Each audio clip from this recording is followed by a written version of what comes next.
bom dia a todos.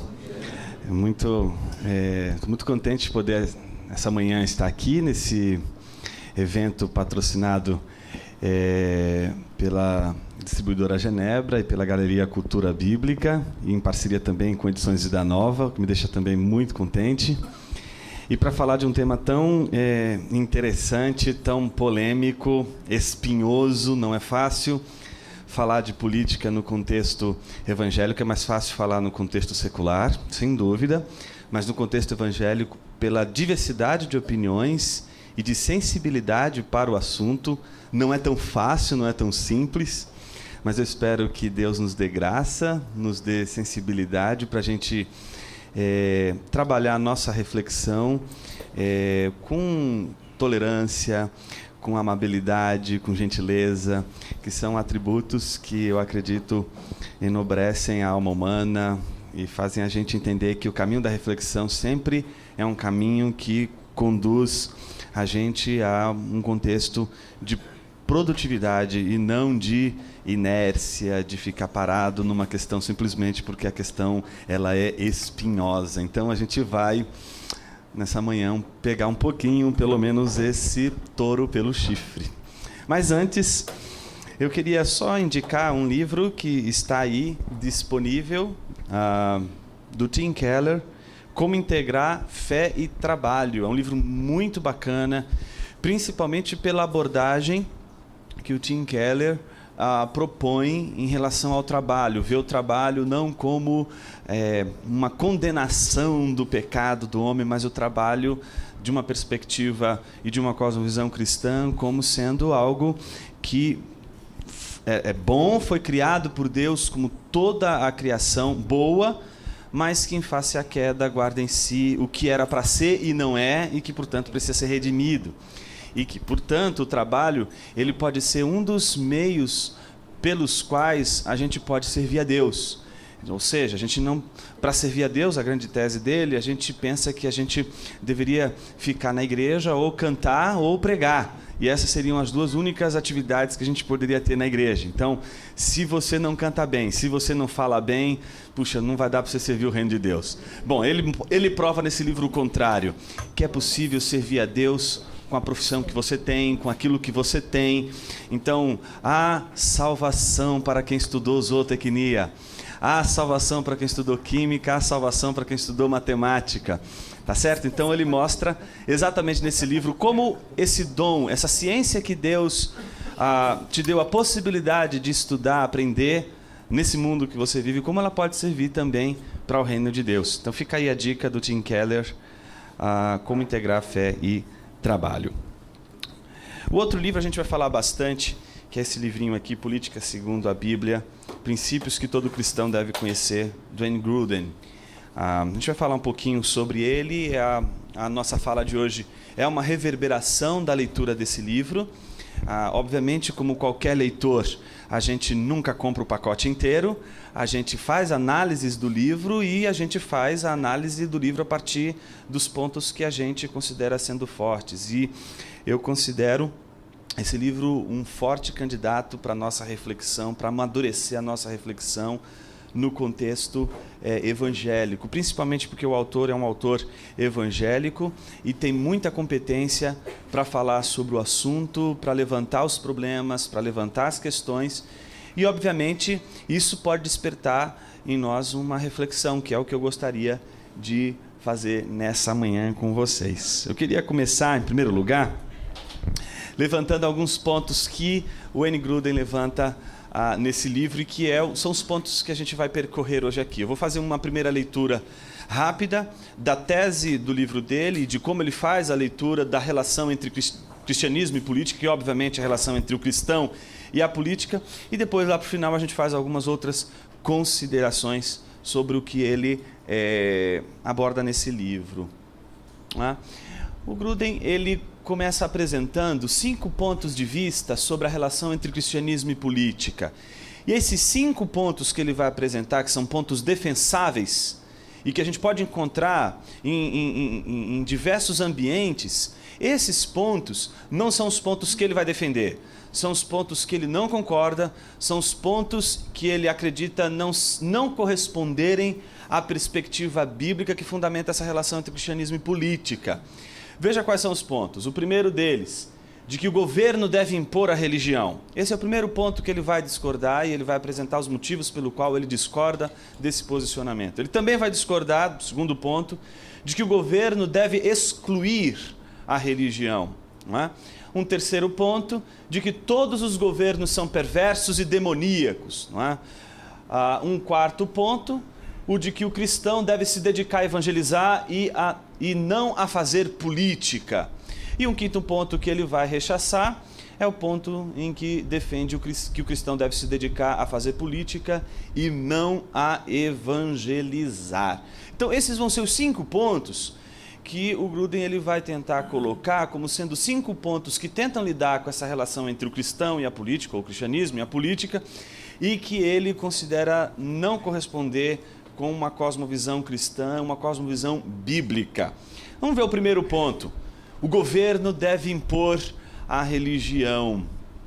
Ele se baseia na leitura de Mateus 22, do versículo 15 ao 22. Diz assim: Então os fariseus saíram e começaram a planejar um meio de enredá-lo em suas próprias palavras. Enviaram-lhe seus discípulos juntamente com os herodianos, que lhe disseram: Mestre, sabemos que és íntegro e que ensinas o caminho de Deus conforme a verdade. Tu não te deixas influenciar por ninguém. Por que não te prendes à aparência dos homens? Dize-nos, pois, qual é a tua opinião? É certo pagar imposto a César ou não? Mas Jesus, percebendo a má intenção deles, perguntou: Hipócritas, por que vocês estão me pondo à prova? Mostrem-me a moeda usada para pagar o imposto.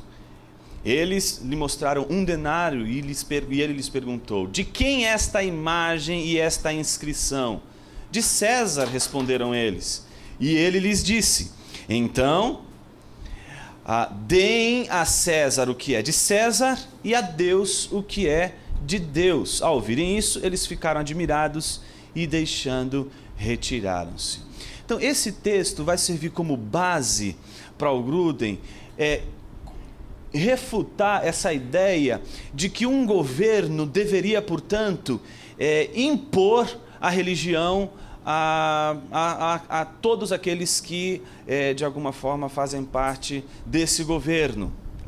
Ou seja, a ideia de que o governo deveria não só arbitrar as relações sociais, mas determinar essas relações sociais à luz de uma posição religiosa. Nesse sentido, o que o Gruden vai dizer é que quando Jesus disse: dá a César o que é de César e a Deus o que é de Deus, isso significa que ali Jesus estabeleceu uma linha onde igreja está de um lado, a gente poderia interpretar a partir disso. Religião está de um lado, cristianismo, por exemplo, estaria de um lado, e o Estado, o governo, estaria do outro. Então, a defesa primeira que o Gruden vai fazer é a defesa da separação inegociável entre igreja e Estado. Em especial, obviamente, pensando na relação entre cristianismo e igreja. Ou seja, que nenhum cristão teria respaldo bíblico para promover um governo evangélico. Que não há respaldo bíblico para um cristão dizer que o governo do Brasil teria que ser, por exemplo, um governo ditado por cristãos.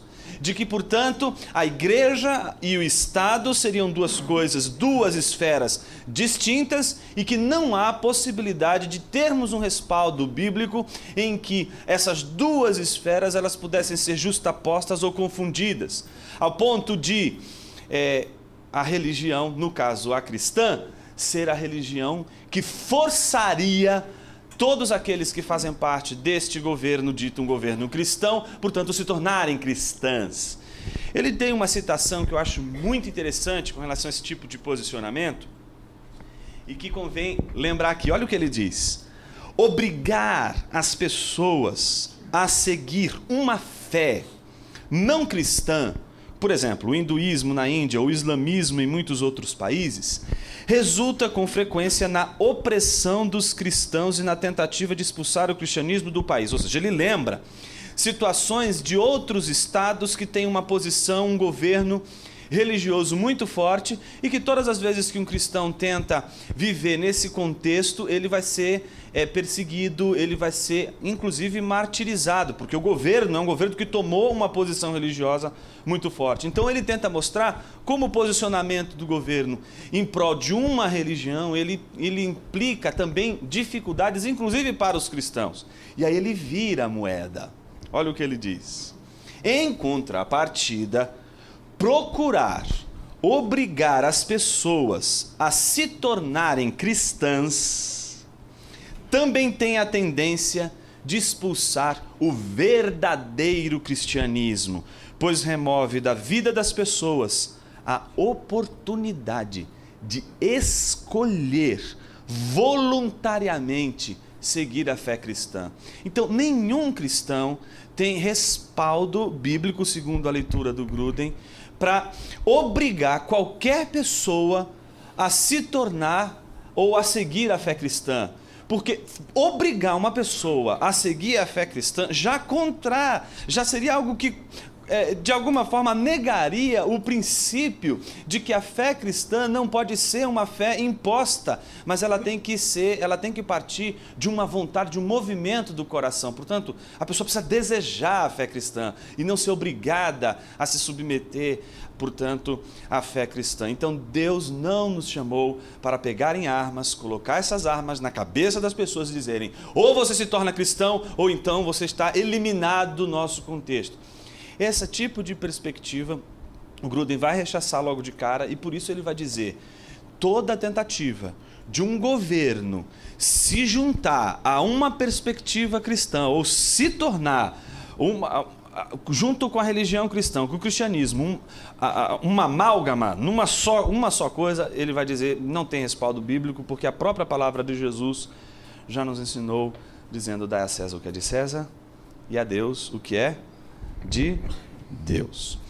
O segundo ponto de vista que o Grudem vai criticar é aquele ponto de vista que é o exato oposto, que diz que o governo deveria excluir, portanto, a religião.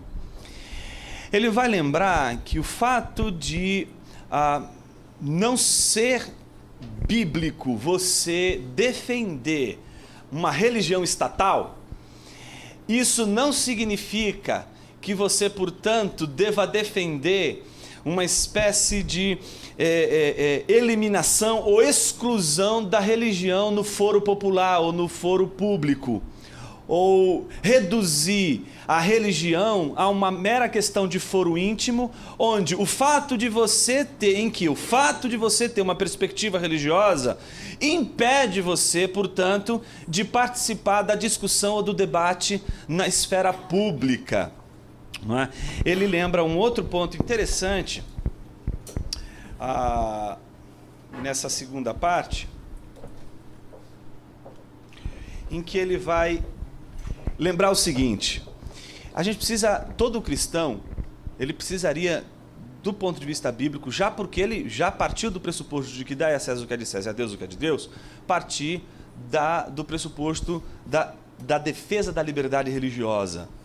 No entanto, o que ele vai dizer é que defender a liberdade religiosa não é a mesma coisa que ser contra, não é, a influência religiosa, ou ser contra a participação de religiosos na esfera pública, ou a participação de religiosos no debate público.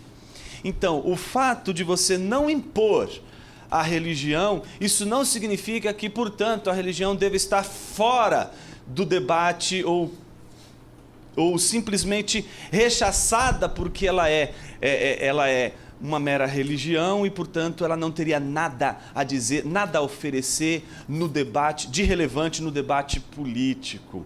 Não é daí esse movimento todo, que é um movimento que ele vai chamar, e que é realmente o que a gente enxerga aí, no movimento o que significa um movimento de secularização, não é outro senão um movimento de você que parte do pressuposto de que a religião ela não pode contribuir na esfera pública. Daí esse movimento todo de tirar das repartições públicas todo e qualquer símbolo religioso, né? Você tira a cruz, você tira a Bíblia, você não pode fazer oração, você não pode, como o goleiro lá não me lembro agora se é do Botafogo, que fez o peixinho lá na cabeça e o tribunal, exato, e ele foi perseguido porque ele tinha o símbolo do peixinho e ele estava lá numa esfera pública e, portanto, ele não poderia manifestar ou expressar a sua posição religiosa no ambiente público. Bom, é uma questão muito interessante, obviamente ela é polêmica, mesmo porque principalmente quando a gente lembra dos nossos ícones, né? Eu não sei o que a gente faria com um Cristo Redentor numa situação como essa, né? Teria que implodir, tirar ele do cenário, porque está numa esfera pública. Então, é um pouco complicado essa coisa que o Gruden vai tentar mostrar, de você ser a favor da liberdade religiosa e entender que ser a favor da liberdade religiosa não significa se calar. Não significa não ter um posicionamento religioso. Não significa, portanto, entender que o Estado é neutro e que os governantes não possuem nenhum pressuposto religioso. É uma ingenuidade, ele vai dizer, defender qualquer ponto de vista político que não venha acompanhado de pressupostos que de alguma forma sejam religiosos.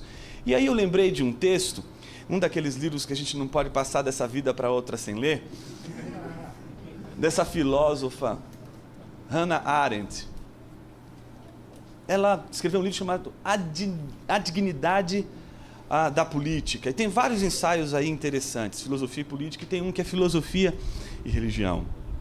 Ela diz algo muito interessante, ela diz assim: se as religiões seculares são possíveis, e ela entende religião secular, toda e qualquer movimento que seja antirreligioso. Qualquer movimento antirreligioso, ele é também religioso. Essa é a tese dela. Então ela vai dizer, se as religiões seculares são possíveis, no sentido de que, por exemplo, o comunismo é uma religião sem Deus, é o que ela vai defender, então não vivemos mais meramente em um mundo secular que baniu a religião de seus assuntos públicos, mas sim em um mundo que chegou mesmo a eliminar Deus da religião.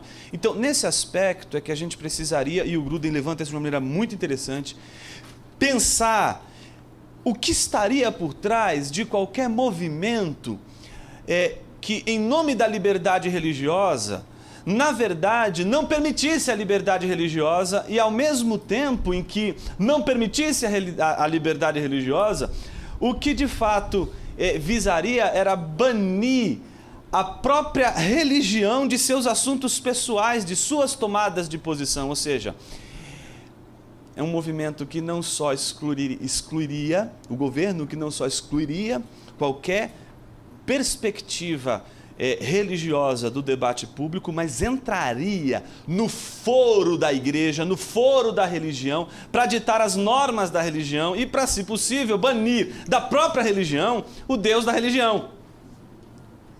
Não é? Então, é a ideia de que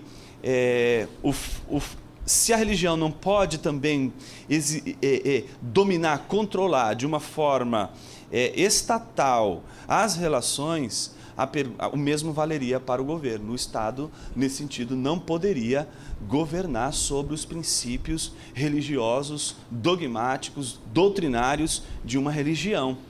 Então, ele não pode determinar as crenças das religiões ou das comunidades religiosas que fazem parte desse governo. Então, é contra isso que ele está dizendo. Ou seja, o problema é que não é só tirar a cruz da repartição pública.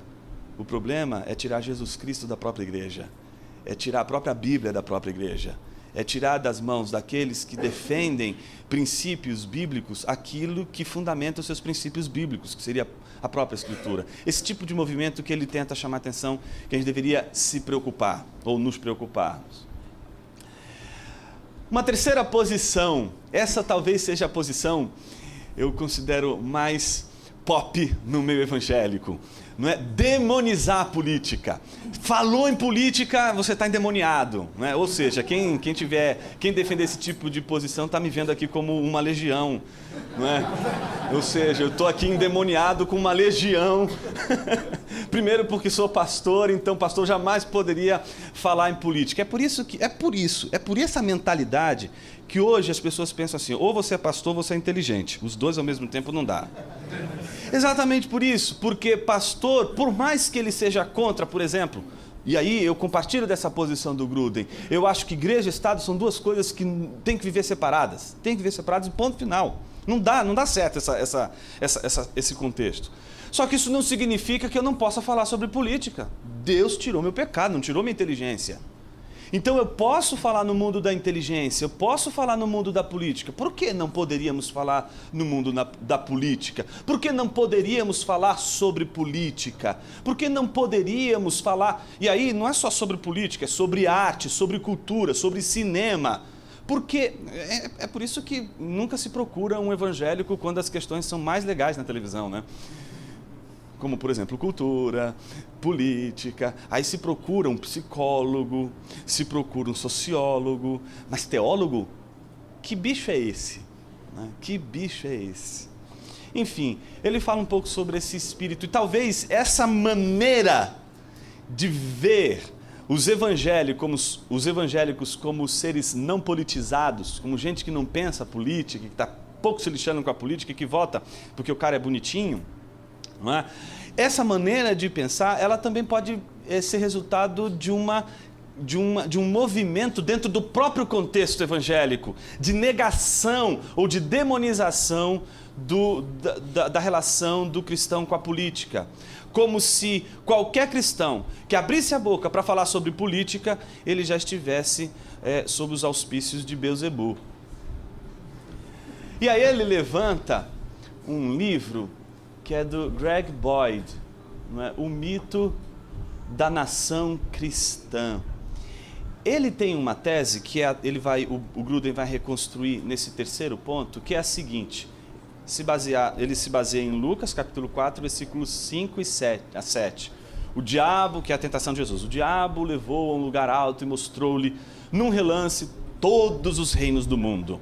E lhe disse, eu lhe darei toda a autoridade sobre eles e todo o seu esplendor, porque me foram dados, e posso dá-los a quem eu quiser. Então, se você me adorar, tudo será seu. Pronto! Todos os reinos, todos os governos são do diabo. Essa é a conclusão que ele chega.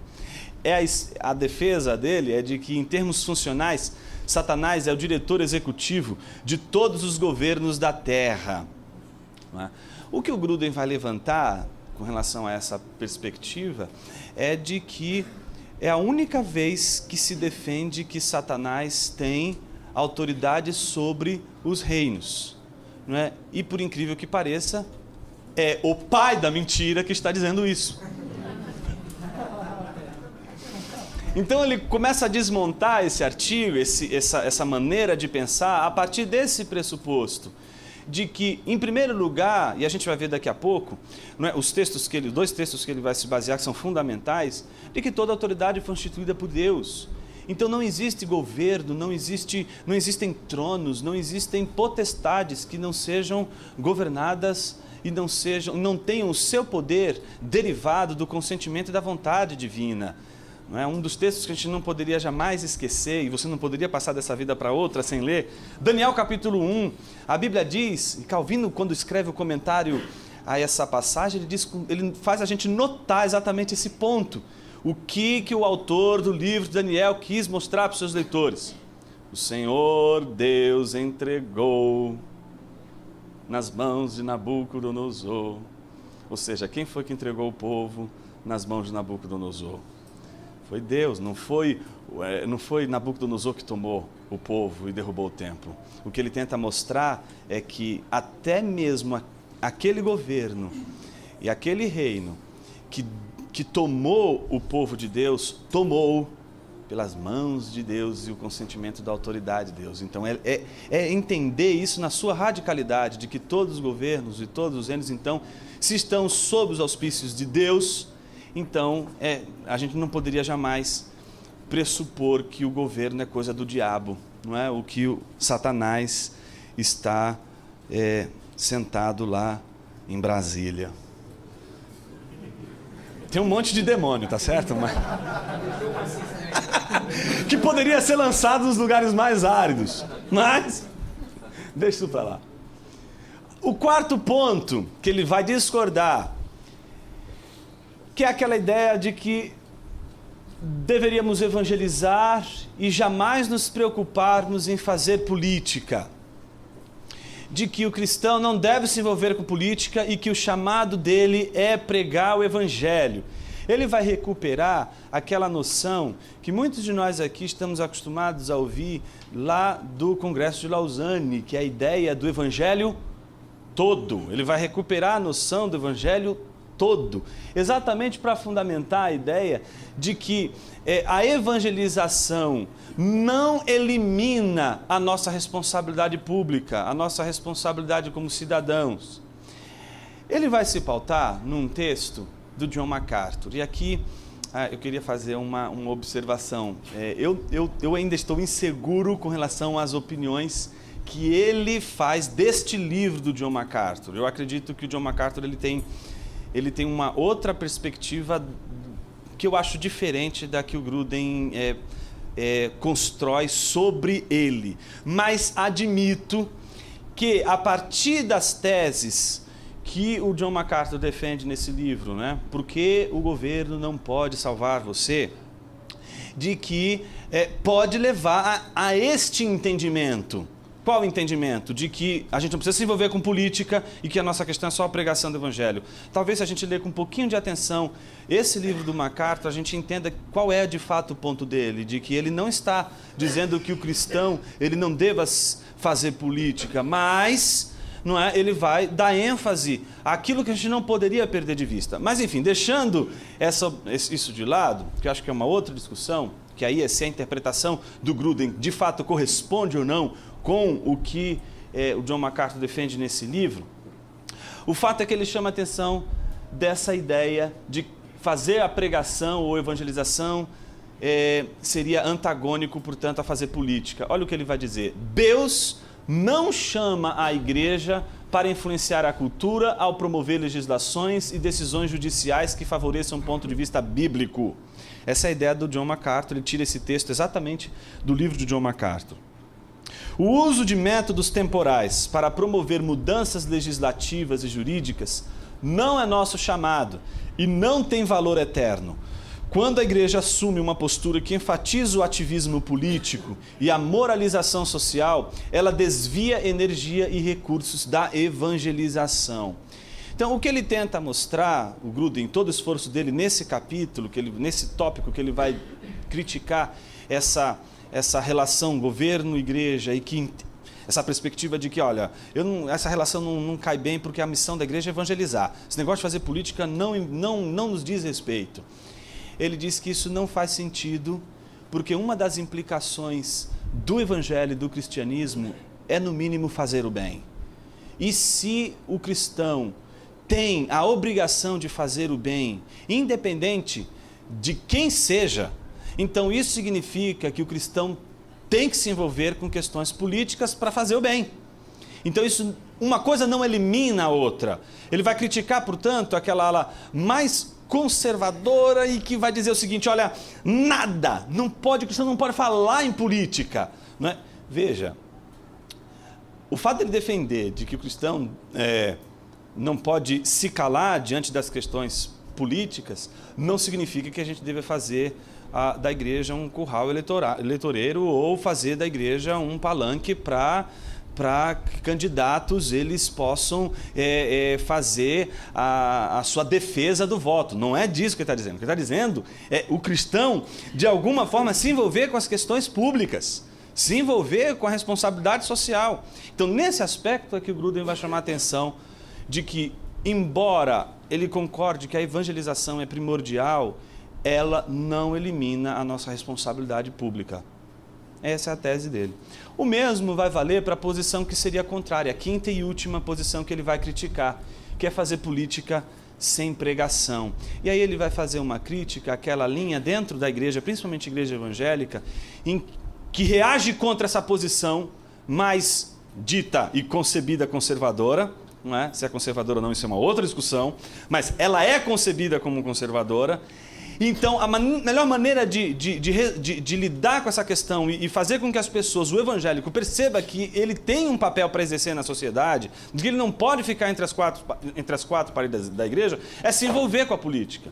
Só que aí ele se preocupa com o fato de que esse envolvimento pode ser tão grande que o evangelho pode perder a sua função primordial no contexto da igreja, da relação da missão de Deus. Aqui eu queria lembrar um livretinho que foi publicado, uma série Lausanne. Acho que alguns aqui, os mais velhos, devem lembrar dessa série, não é? Que foi publicada muito tempo atrás, chamada O Evangelho e o Marxista. A proposta desse folheto era justamente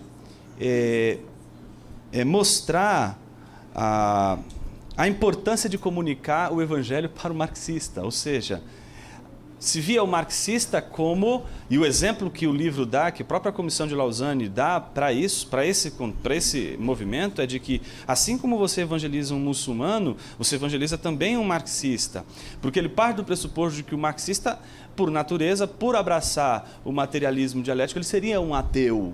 Então, nesse sentido, precisaria de evangelização ou da pregação do evangelho, a pregação do evangelho alcançar tanto um muçulmano como um marxista. E é interessante porque o texto diz o seguinte: cristãos politicamente conscientes, sensíveis para o sofrimento dos pobres, viram-se totalmente frustrados pela inércia e algumas vezes pela fraca oposição da igreja, o que levou à conclusão de que a análise de Marx, afinal de contas, estava certa. Por fim, de tal maneira se identificam com os marxistas, aparentemente as únicas pessoas a fazerem algo a favor da justiça, que acabam perdendo sua identidade cristã. Ou seja, o texto é muito interessante porque tenta mostrar que existe uma intenção dos cristãos que estão envolvidos com essa questão do evangelho e a responsabilidade social. A gente precisa encontrar algum meio de estabelecer a relação entre essas duas coisas, sem que seja uma relação que uma elimine a outra. Certo? Só que o interessante nesse texto é que ele tenta mostrar que muitos cristãos que tentavam fazer isso percebiam que as análises que os marxistas faziam dessa outra corrente, digamos assim, evangélica, que era agressiva com relação a qualquer participação e envolvimento do cristão com a política, começou a perceber que essa avaliação, essa crítica tinha um certo... era em certa medida verdadeira e legítima. Só que isso fez com que esses cristãos fossem para um outro lado, o lado de simplesmente abandonar a identidade com o evangelho, abandonar a identidade com a cosmovisão cristã, entendendo que a cosmovisão cristã ela está para além de toda e qualquer ideologia e ela é que deve formar a nossa maneira de ver o mundo e de criticar, julgar e buscar a redenção das várias estruturas de pecaminosidade espalhadas pela nossa cultura e sociedade. Entretanto, nesse afã, muitos simplesmente abandonaram o evangelho e se dedicaram simplesmente à causa social, porque simplesmente não acreditam que a pregação do evangelho de fato seja relevante. Então, note que são aspectos extremamente radicais e polarizados. Esse documento, que foi redigido em 1980, foi uma mini consulta sobre a evangelização dos marxistas, presidida por Philippe Lefebvre, na Tailândia, termina com o depoimento de um líder estudantil da América Latina e que era marxista. Olha só a declaração dele. Após 6 meses de crise intelectual, dobrei meus joelhos diante de Deus. Isso foi em 1971. Desde então, meu avô e outros jovens líderes comunistas também se tornaram cristãos.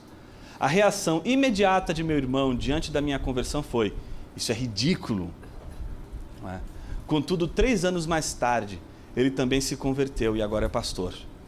Todos nós podemos testemunhar que foi a natureza sobrenatural da mensagem o que nos atraiu a Cristo, e não as respostas cristãs de cunho sociopolítico. Então, em que medida a gente poderia, nessa história toda, perceber que a gente está diante de pelo menos dois elementos que a gente precisa entender como eles funcionam para que a gente não possa cair naquela esfera do ou um ou o outro, ou submeter um ao outro. Enfim, ele apresenta a solução, que é a opinião dele. Como que a gente deveria ver a relação entre cristianismo e política? Qual seria a melhor maneira, do ponto de vista bíblico, de conceber a relação entre o cristão e a política? A tese dele é de que fazer o bem é influenciar para o bem as leis e políticas. Portanto, a palavra-chave não é obrigar as pessoas, não é ir para nenhuma desses polos e dessas saídas, mas influenciar. E ninguém influencia se não for através de um debate de ideias. Olha o que ele vai dizer. Conceito de influência expressiva. Não é imposição religiosa, ou seja, nenhum cristão deveria aceitar essa possibilidade. Não é omissão, ou seja, manter silêncio sobre as questões públicas, as questões políticas, ou seja, simplesmente a gente não se posicionar diante delas. Terceiro, não é retirar-se do governo, dizer, olha, isso aí é terra de Satanás, meu negócio é ficar dentro da igreja. Aí acho que a igreja não tem Satanás. Não é dedicar-se exclusivamente ao evangelismo. Ou o quinto ponto, não é dedicar-se exclusivamente à política, a salvação não está no governo. Então ele vai dizer que a influência expressiva não pode abraçar nenhum desses 5 movimentos. Então o que é essa tal da influência expressiva? De acordo com o conceito de influência expressiva, diz o Gruden, os cristãos devem procurar influenciar o governo civil conforme os padrões morais de Deus e conforme os propósitos de Deus, para o governo revelados na Bíblia e devidamente compreendidos. Ou seja, um cristão, ele tem padrões morais e éticos, ele tem, portanto, elementos, critérios que determinam a sua maneira de pensar o que é certo e o que é errado.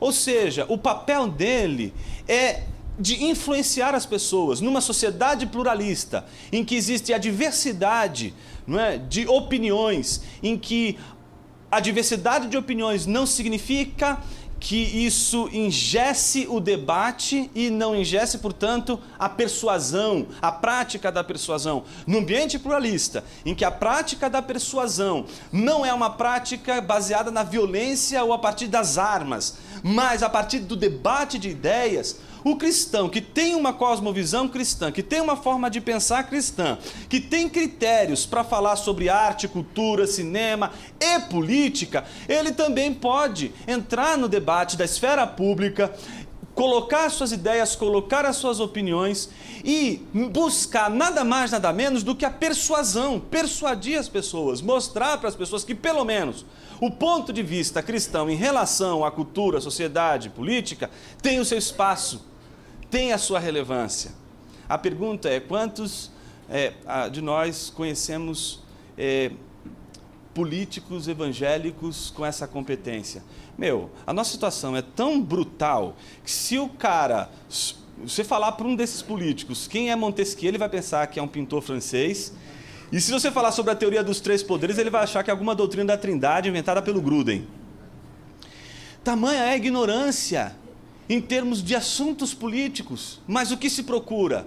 Angariar algum espaço para privilegiar a igreja. Já fez tudo errado, já não separou as coisas, já não entendeu o evangelho, já não aprendeu a dar a César o que é de César e a Deus o que é de Deus, já não teve educação teológica, básica, elementar, para poder influenciar com a cosmovisão cristã o debate público. Então o que a gente sofre hoje, na verdade, é uma péssima representatividade dos políticos evangélicos. E a culpa de quem é?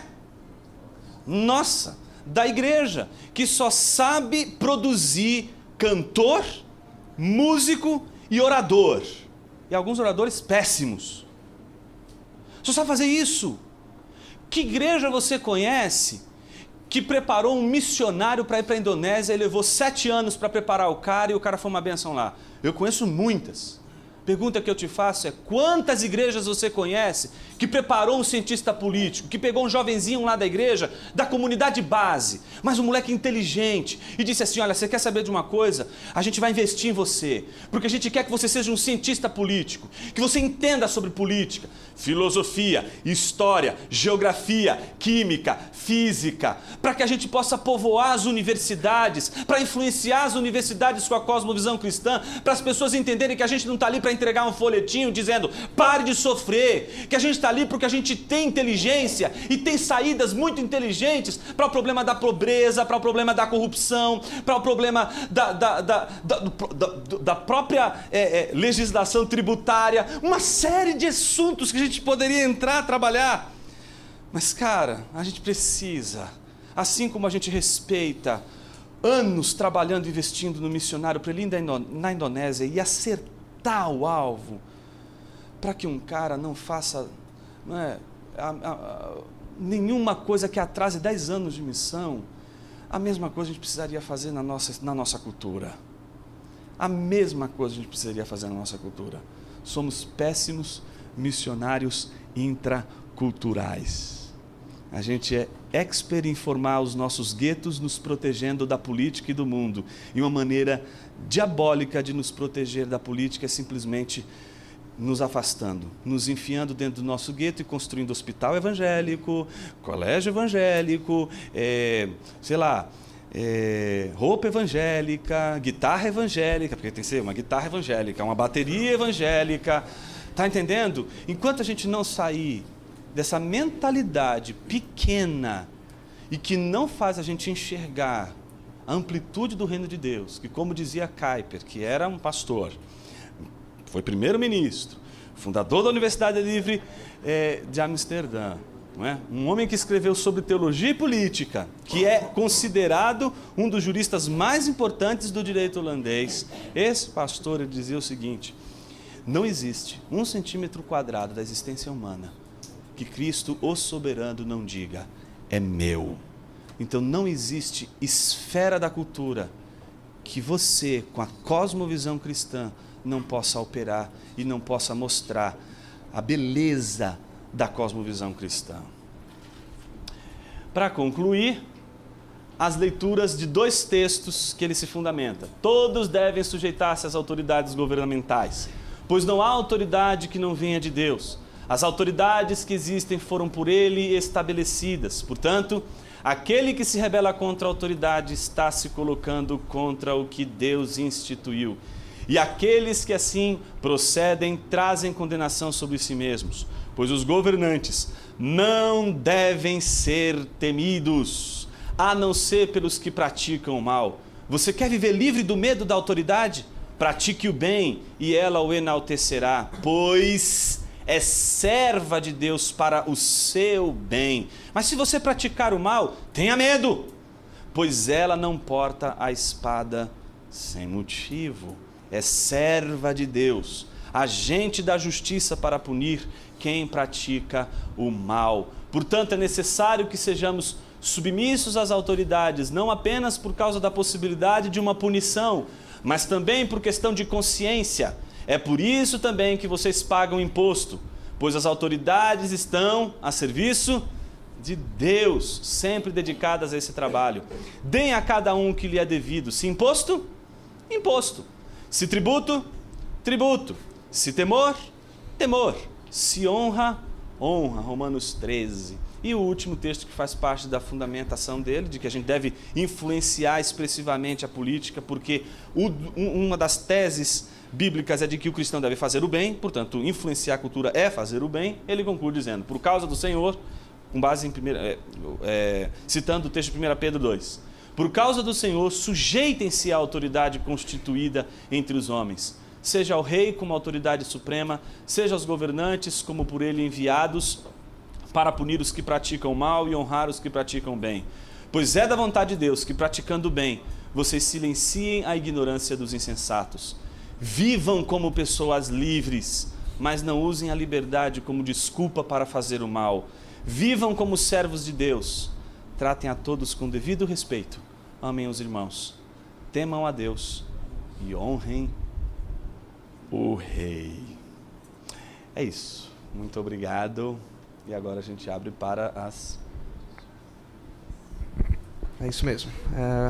Vamos ter um momento agora rápido de perguntas. Eu digo rápido porque o pastor Jonas vai ter que correr para pegar um avião daqui a pouquinho. E é por isso que ele não vai poder ficar mais tempo até mesmo para autografar os livros. Mas, antes que eu esqueça, aqui na galeria está vendendo esse livro aqui. O valor é R$15. Então, se você não tem, aproveita para adquirir e aprofundar mais no que foi tratado hoje. Mas eu vou abrir para perguntas e eu vou começar eu mesmo perguntando. Já aproveita aqui a oportunidade. E não vou deixar as coisas fáceis. Você falou dos cinco erros, das 5 visões erradas de pensar política, mas tem uma visão que está ganhando uma certa notoriedade aqui, pelo menos no meio reformado. É claro que isso é bem menor quando a gente pensa em evangelicalismo, que é a teonomia. Isso. E eu queria que você comentasse um pouco sobre o pensamento teonômico e por que ele não seria uma visão correta das Escrituras. Desculpa, você que é doutor. Imagina. Essa pergunta que o Ronaldo fez, ela permite, inclusive, o ponto aqui de discordância do Gruden, né? Para o Gruden, ele chega a dizer isso com todas as letras. Ele acha extremamente ingênuo a proposta do Greg Bunsen e do Rushdoony sobre a questão da teonomia, ou seja, de que as nossas leis civis, as nossas leis em geral, elas deveriam se basear ou tomar como base as leis da aliança mosaica, portanto, aquelas leis que fazem parte do Antigo Testamento, da Bíblia, elas deveriam normatizar ou ser a base, o pano de fundo da nossa lei. Só que essa é uma leitura muito simplista, eu considero simplista do que seria a defesa do Bunsen e a defesa do Rushdoony. Mas, ao mesmo tempo, tem elementos da crítica que o próprio Werner Poitras e não só o Poitras, mas o próprio John Frame, que tem muita coisa dele publicada, e acho que nesse volume que ele fala sobre vida cristã, ele tem uma análise bem interessante e que ele faz uma crítica dos pontos que seriam, ao ver dele, difíceis de sustentar e que são sustentados pelo pessoal da visão mais teonomista, não é? De que, portanto, as leis civis elas deviam se pautar, ou a gente deveria normatizar de alguma forma essas leis, ou buscar a influência, não só a influência, mas o modelo dessas leis nas leis da aliança mosaica, não é? Eu acho que eu fico mais com Poitras, com John Frame nessa questão. Eu acho que eu fico também mais do lado do Gruden nesse ponto da leitura que vê nesse movimento de vocês fazer a leitura da aliança mosaica a base necessária para a constituição das leis de um país. Bom, está aberto para perguntas. Eu acho que o microfone, não sei se chega até aí, Marcos, mas eu vou tentar.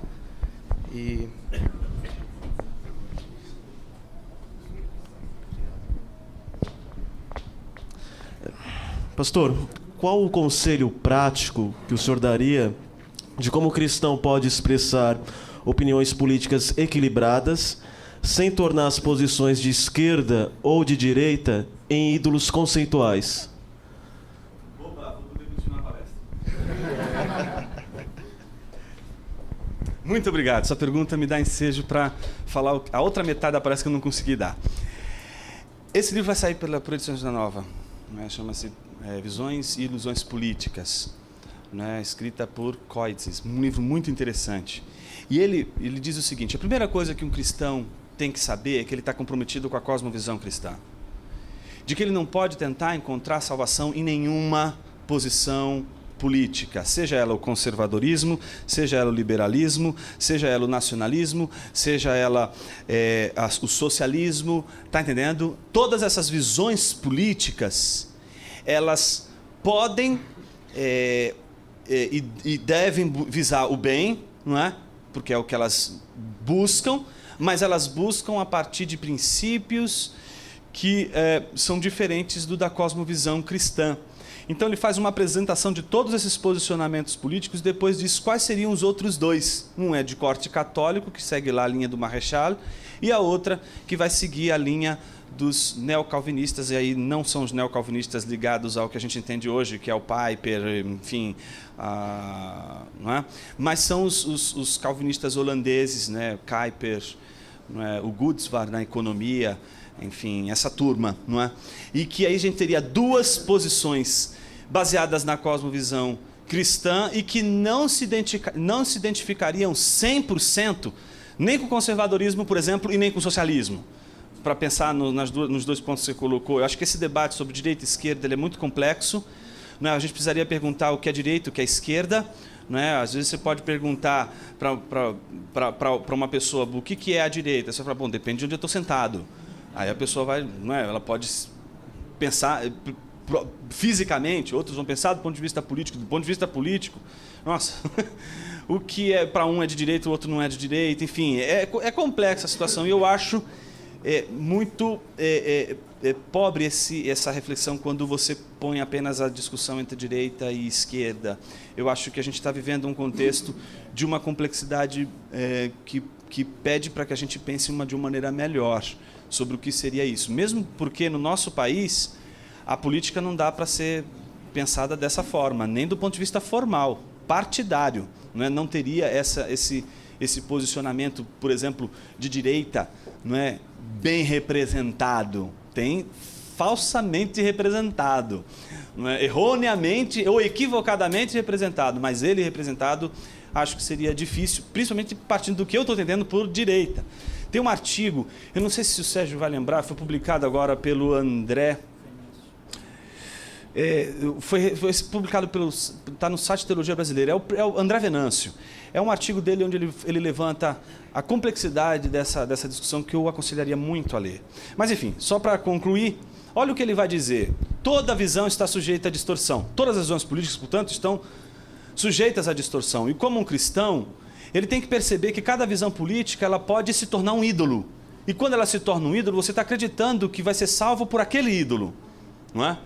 Toda visão está sujeita à distorção. E damos o nome de ilusões às visões distorcidas. Uma ilusão nos dá uma falsa interpretação do mundo, mas sua falácia nem sempre é imediatamente evidente para todos, ao menos à primeira vista. Pelo contrário, uma ilusão pode ser persuasiva a ponto de convencer um sem número de pessoas que suas pretensões representam a verdade total. Ou seja, o cristão, porque ele já sabe pela cosmovisão cristã que não se enxerga ao todo, que só enxerga a parte, que não se vê face a face, mas se vê por espelhos, jamais poderia aceitar qualquer posicionamento totalitarista ou qualquer posicionamento que desse para você a verdade total e que não fosse passível de avaliação, de crítica. Não é? Um outro texto interessante é do Tim Keller, Deuses Falsos. Ele diz: a palavra ideologia pode ser usada para designar qualquer conjunto de ideias sobre um assunto, mas também pode ter uma conotação negativa próxima a de uma palavra parecida, idolatria. Não é? Então aí a gente poderia fazer uma espécie de ideolatria, não é? Uma ideologia sendo idolatrada. É contra isso que ele está se posicionando. Uma ideologia, assim como um ídolo, é uma descrição parcial e limitada da realidade. Portanto, todas as ideologias não vêm o todo, vem apenas uma parte. Mas qual é o problema da ideologia? A cosmovisão cristã assume que está vendo por parte, mas uma ideologia ela acredita, ela eleva ao nível, não é, da palavra final sobre as coisas. Ideólogos acreditam que sua escola ou partido tem a resposta real e completa para os problemas da sociedade. É como Paul Ricoeur diz, né, um filósofo cristão francês, né? Ele diz que toda ideologia é esquemática, ela tenta dar conta do todo, e o cristão tem que resistir a essa tentação. E aí você poderia ler Contra a Idolatria, um livro da qual você não poderia passar dessa vida para outra sem ler. Tem que ler esse livro, todo cristão teria que ler esse livro, principalmente porque quando eu li esse livro, a primeira vez que eu li, eu falei, gente, está acontecendo isso no Brasil, o Brasil é isso que está acontecendo no Brasil. E ele teve uma experiência muito interessante e descreveu isso, da alegria no leste europeu e na Europa Ocidental e outros ensaios. Ele diz o seguinte: Uma primeira forma de proteção contra a invasão ideológica é o pensamento autônomo. E aqui não tem nada a ver com aquele princípio de autonomia em que o sujeito ele não se fundamenta em nenhuma crença. Aqui a autonomia é de que ninguém vai pensar por você, de que pastor nenhum tem que pensar por você. A gente tem que parar com essa noção, né, que vem pelo discurso da fé. Por mais que apareça um cara de chapéu, com uma voz meio rouca, olhando para você e dizendo assim: olha, se você não tiver fé, eu vou ter fé por você. Não aceite. Mas a mesma coisa pode acontecer com o pensamento. Um pastor intelectual, cult, pode chegar para você e falar assim: eu sei que você não pensa, mas deixa eu pensar por você. Meu filho, não deixe que seu pensamento seja dominado por ninguém. Pense você os seus próprios pensamentos. Chegue você às próprias conclusões. Ouviu um sermão, ouviu a palestra de hoje, não engula essa palestra. Isso aqui não pode ser esquemático. Você tem que pensar sobre isso aqui e dizer: eu concordo, não concordo. Você tem que pensar. A nossa cabeça não pode ser uma cabeça de simplesmente assimilar as coisas e reproduzir as coisas. A gente precisa ser liberto disso. Olha o que ele vai dizer: qualquer ideia vinda de fora, qualquer produto pronto para pensar, qualquer moda lançada ciclicamente na cena pública tem de ser pesada com uma suspeição saudável. As ideologias são, de regra, pensamento massificado. O sujeito deixa de ser o proprietário de seus próprios pensamentos. Seja você dono dos seus pensamentos. Não deixa ninguém pensar por você. Não deixa ninguém te dar um esqueminha para dizer: olha, essa é a solução para a tua vida. Não, pense você, leia você a Escritura. Não deixe as pessoas lerem a Escritura para você. Leia você o texto. A Reforma Protestante te deu um presente, botou a Bíblia na tua mão. Isso não significa que você vai interpretar do jeito que você quiser. Livre interpretação não é a mesma coisa que livre exame. É claro que você só vai poder interpretar o que está no texto. Não vai poder falar que Jesus é uma chinesa do 1º século. Não vai me convencer. No entanto, a Bíblia foi te dada para você examinar. Examine, não deixe que nenhum profeta, seja ele um ignorante, seja ele um intelectual, não importa quem ele seja, que você prove os pensamentos, e que você mesmo chegue às suas próprias conclusões. Não deixe ninguém pensar por você. Não deixe. Game over. A pergunta dele vai ser a última, infelizmente, por causa do horário, está bem apertado.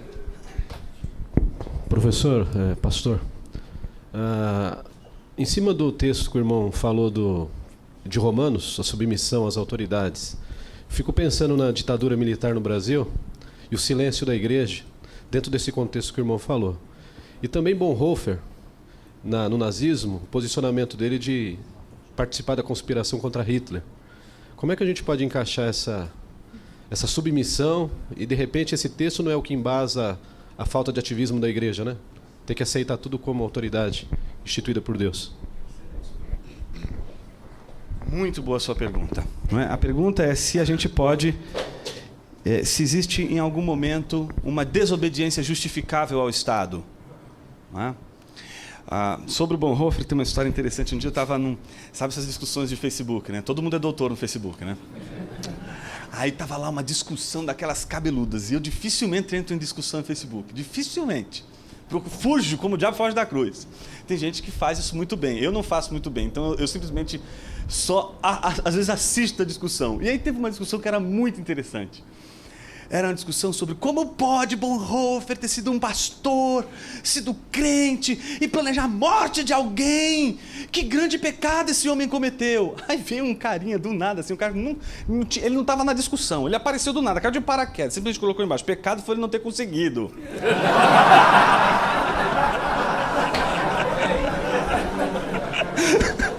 Como eu queria que tivesse 1000 curtidas aquela frase. Porque às vezes a gente tem a ideia de que, o texto de Romanos está dizendo que toda autoridade é instituída por Deus, então vamos nos submeter a essa autoridade. Peraí, pensa nos primeiros cristãos. Por que os cristãos eram lançados à arena? Para serem comidos por leões, martirizados. Ponto. Exatamente isso. Ou seja, é uma posição muito semelhante à de Sócrates. Se você pensar por que ele toma a cicuta. Porque ao mesmo tempo que eles chegam ali para dizer o seguinte: olha, você pode ser livre agora, a gente quer te livrar, os alunos dele, os discípulos deles querem livrar ele da condenação. Ele falou assim, olha, se eu fizer isso, eu vou estar sendo insubmisso às leis pelas quais eu me submeti. Então, ao mesmo tempo, existe no cristão que recusa aceitar que o imperador é Quírios, porque Quírios é a tradução do Senhor, é a tradução daquele que é o único que mereceria ser adorado por eles, que é, a gente sabe, Cristo. Então eles não poderiam se curvar. Mas isso não significa que o fato deles não se curvarem, eles não se submetiam ao suplício, não se submetiam ao martírio. Então, é claro que quando a gente vai para uma situação como uma situação limite, como, por exemplo, a do Bonhoeffer, a gente lida com a injustiça. E a grande pergunta é que toda autoridade foi instituída por Deus. E o texto também diz que a gente não deve temer a autoridade, mas o texto também nos coloca debaixo de uma missão, fazer o bem. A nossa grande reflexão não tem que ser uma reflexão do medo em relação à autoridade, mas a reflexão em fazer o bem. Ainda que para fazer o bem seja se submeter às leis de seu próprio povo, sua própria nação.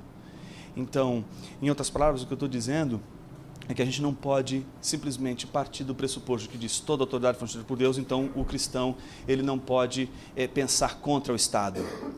Ele pode pensar contra o Estado, sim, e ele pode simplesmente apresentar uma opinião que é contrária do Estado.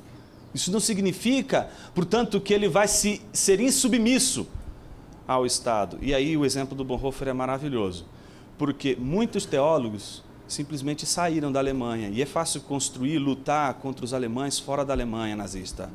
É fácil você ir para uma universidade, né, em Nova York, ter tudo do bom e do melhor, e escrever contra o nazismo. Outra coisa é o cara que também vai para os Estados Unidos, vê toda a situação e diz assim, não vou ficar aqui não. E reconhece que a única maneira dele exercer influência é ele lutar pelo bem. E aí eu acho que ele dá um exemplo cívico do cristão. E aí, obviamente, gente, minha posição, minha opinião sobre a sua questão, não é? Admite-se o contraditório, sem dúvida, e o benefício da dúvida, sem dúvida. Acho que toda autoridade que exercer a sua influência contrária aquilo que a palavra de Deus diz, o cristão tem que se posicionar. Estou contigo. Queremos agradecer a presença dos irmãos, agradecer principalmente... Pode bater palma.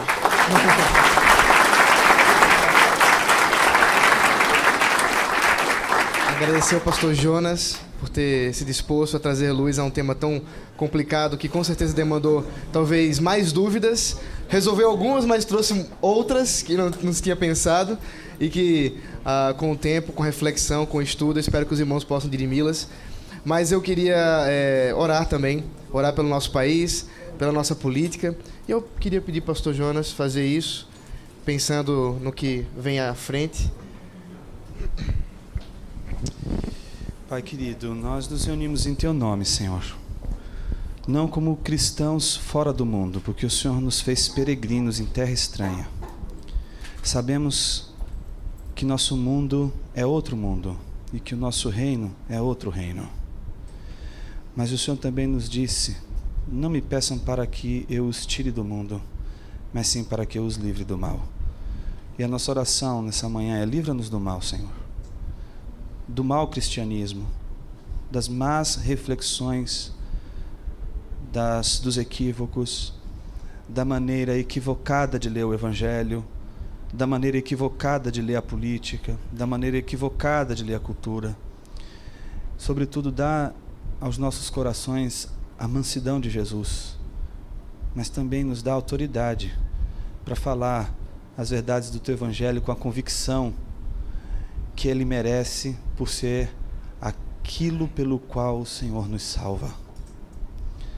O Teu Evangelho é salvador, e a única salvação que a gente acredita para o homem, não importa qual seja o seu contexto, está centrado em Jesus de Nazaré. Por isso, Senhor, ajuda-nos a pensar a complexidade da vida no nosso mundo sem sermos ligeiros. A gente quer respostas prontas, rápidas, imediatas, simplistas, esquemáticas. mas o Senhor nos deu a capacidade de pensarmos, em primeiro lugar, tornando a nossa mente cativa, não a ideologias humanas, mas cativa somente a Tua palavra. Não permita que a nossa mente seja vendida e seja escrava de nenhum senhor, de nenhum feitor deste mundo. Que a nossa mente possa encontrar no lugar mais baixo de Jesus a sua morada, que é aos seus pés. E para isso, para colocar a mente aos seus pés, a gente precisa se curvar, dobrar nossos joelhos. E para isso a gente precisa ter um Senhor. E o nosso Senhor é o Teu Evangelho, é o Senhor. O Senhor é o nosso Evangelho. O Senhor é aquilo que nos salva e que coloca um paradigma, um critério para avaliar o mundo e a nossa vida. Nos ajude, Senhor, a pensar com a mente cativa a Tua palavra. Amém.